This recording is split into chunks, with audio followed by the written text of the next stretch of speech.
ช่วงนี้ผมจะถือศีลนะถือศีลเข้าปีใหม่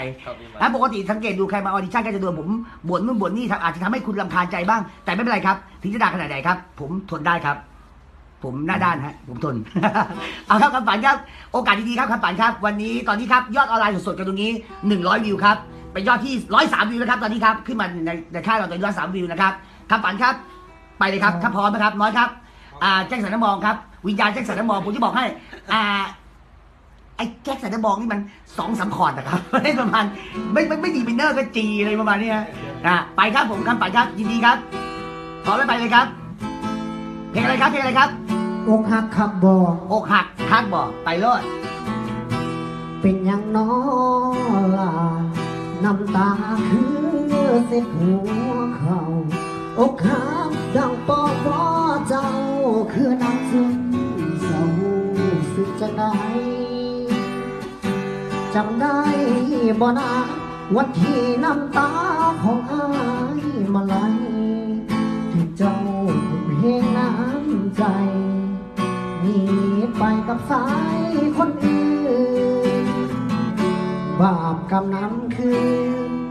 ถึงเขาเงินความอกหักให้คำบ่ลาย้ำเจ้าเสียใจเป็นจังใดย้ำเจ้าสะอื้นเจ้ามาเขาลายมีใจให้นอนกำกืนทรมานสุดที่จะเปิดบาดนี้ของยืนบาดสนองขับบอละน้องเนื้อทองงามเจ้าผิดหวังนั่งสั่นความหักเทพังหมดสิ้นความหวังน้ำตายน้อง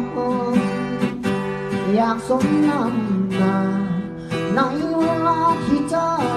เศร้ามองคนมันยังหลอกลวงคือน้องมันยังเศร้ามองบ่เห็นสิ่งอะไรอยากถามคนงามลูกพักขับบอกหูสึกจังใดละน้องเจ็บคืนกันบอกเมื่อเขาบอกโสดอายเจ็บก็ตายตอนเจ้าทิ้งหายไปนี้มีคนเราถึงเขาทิ้งบ่อยตาบอสนจังใดน้ามนลูกหามันขาดดอขอเสียงตบมือครับผมนึกว่าไอ้แจ็คสันน้ำมองเข้าสิงมันคือคุณ